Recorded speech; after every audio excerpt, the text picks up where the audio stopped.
සත්ව ලෝකයේ පිළිබඳ තොරතුරු දැනගන්නට අප බොහෝ දෙනා තුළ ඇත්තේ ඉමහත් ආශාවක්. එයිනුත් නිතර තොරතුරු හමුණුවන සත්වයින්ගේ කරුණුකාරණා සිය දැනුමට එකතු කර ගැනීමට අපි මහත් ආශාවත් දක්වනවා. ශ්‍රී ලාංකිකයින් වැඩි දෙනෙක් ඇනකොන්ඩා නම් සර්ප විශේෂය ගැන තොරතුරු අසා ඇතුවා නිසැකැ. බොහෝ විට ඔවුන් අරභයා තැනුණු සිනමා පට නිසායි. ඒවායේ ඇනකොන්ඩාවන් පිළිබඳ අතිශෝක්තියකින් දක්වා තිබුණු තොරතුරු දැකිය හැකි. ඇනකොන්ඩාවන් ගැන සැබෑම තොරතුරු ඔබ වෙතගෙනෙන්නේ ඒ නිසයි. අපි ඇනකොන්ඩා පිළිබඳ මූලික තොරතුරු කතා කරමු.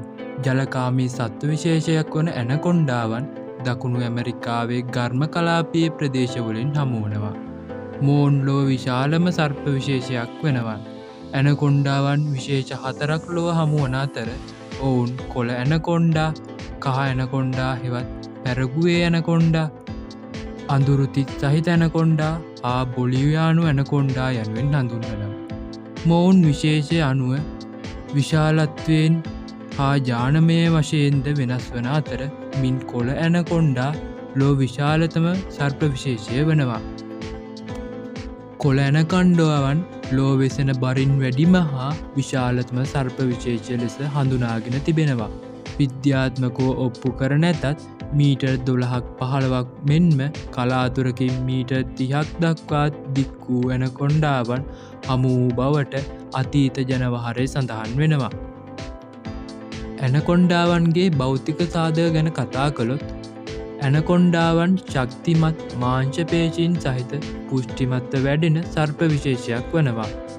ඔවුන් අයත්වන බොයිල්ඩේ නම් කොළේ සෙසු සර්ප විශේෂයන් වලට වඩා ප්‍රමාණයෙන් වැඩි වෙනවා. ඇනකොන්ඩාවන්ට පුළුල් ගෙලක් හා සිහින් නමුත් විශාල හිසක් පිහිටනවා. හිසෙහි ඉහළ කොටසේ ඇස් හා හුස්ම ගැනීම සඳහා විවර පිහිටනවා. මේ පිහිටීම නිසා ඔවුන්ට සිය සිරුර සම්පූර්ණයෙන්ම පාහේ දිය යට තබාගෙන ජලතරලයට ඉහළින් පිහිටි දේ දැක ගන්නටත් පුළුවන්. ඇනකොන්ඩාවන්ගේ ඇසෙහි සිට හකු දක්වා තද කළු ඉරක් සටහන් වී තිබෙනවා. ඇනකොන්ඩාවන්ගේ සමෙහි කොරළ පිහිටන අතර එය ජලයට හොඳින් නොරොත්තු දෙනවා. ඇනකොන්ඩාවන් පිළිබඳ තවත් විශේෂතම කාරණාවක් වන්නේ මොවුන්ගේ ගැහැණු සත්වයා පිරිමි සත්වයාට වඩා සැලකිය යුතු තරම් විශාල වීමයි. කොළ දුඹුරු, කොළ අළු මෙන්ම විටක ඔලිව් පැහැති වන කොළ ඇනකොන්ඩාවන්ගේ සිරුරෙහි පිටුපස කොටසට වන්නට බිත්තර හැඩැති කළු හෝ දුඹුරු පැහැති පුල්ලි පිහිටා තිබෙනවා. සමහර විටක මොවුන්ගේ සිරුර දෙපස කහ පැහැයට වඩාත් බරවන අතර කහ පැහැති මධ්‍යයන් පුල්ලි දක්නට පුළුවන්. මේ විශේෂයේ ගැහැණු ඇනකොන්ඩාවෙක් මීටර් 4.5ක් පමණ දිගු වෙද්දී පිරිමි සත්වයෙකුගේ සාමාන්‍ය දිග මීටර් 2.7කට පමණ සීමා වෙනවා. කොළ ඇනකොන්ඩාවෙක් සාමාන්‍යයෙන් කිලෝ 45-68ක් අතර බරකින් යුක්ත වෙනවා. කහ ඇනකොන්ඩාවන් කහ හෝ රන් පැහැති ශරීරයකට උරුමකම් කියන අතර එහි කළු හෝ තද දුඹුරු පැහැති සලකුණු පිහිටනවා. මේ වර්ගයේ ඇනකොන්ඩා සත්වයෙක් මීටර් 2.7ක් පමණ සාමාන්‍ය දිගකින් යුක්ත වෙනවා.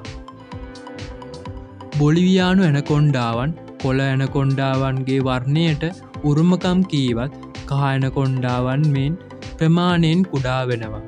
අඳුරුතිස් සහිත ඇනකොන්ඩාවන්ගේ දුඹුරු පැහැ ශරීරයේ තද දුඹුරු හෝ කළු පැහැ ලප පිහිටන අතර මේ වර්ග දෙකේම ඇනකොන්ඩාවෙකුගේ සාමාන්‍ය දිග අඩි 9ක් හෙවත් මීටර් 2.7ක් පමණ වෙනවා.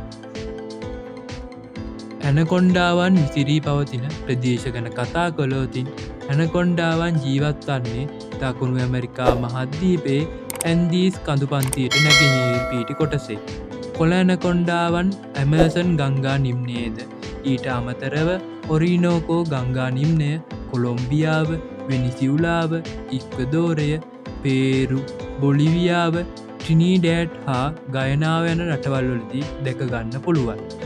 කහ හෙවත් පැරගුවේ ඇනකොන්ඩා සතුන් පැරගුවේ බ්‍රසීලයේ දකුණු ප්‍රදේශයේ හා ඊසාන ආජන්ටිනාවේ දැක ගන්න පුළුවන්. බොලිවියානු ඇනකොන්ඩා බොලිවියාවේ කුඩා කොටසකට සීමාවී පවතින අතර තිත් සහිත ඇනකොන්ඩාවන් බ්‍රසීලය හා ප්‍රංචගයනාව යන රටවල්වල ජීවත් වෙනවා.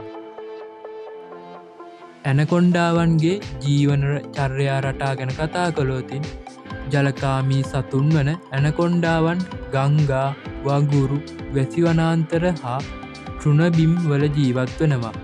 දියෙහි පීනමින් හෝ ඒ ආශ්චිත චාකවලට වී ඔවුන් වැඩි කාලයක් ගත කරනවා. ඇනකොන්ඩාවන් වඩා සක්‍රිය වන්නේ රාත්‍රී කාලයේ.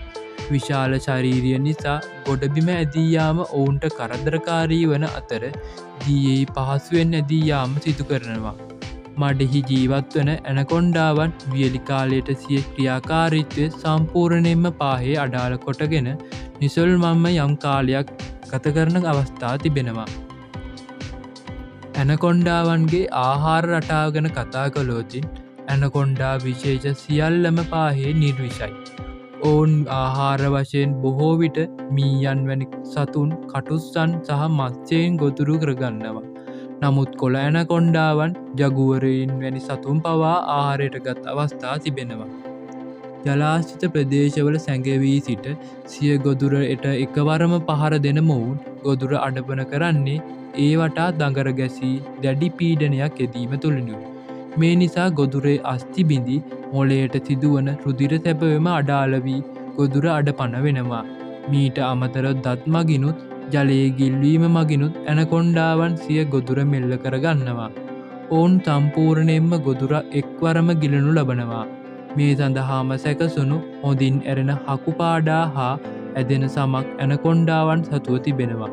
විශාල ගොදුරක් ආහාරයට ගත් විට සමහර ඇනකොන්ඩාවන් මාස ගණනක් නිරාහාරව ඉන්නවා.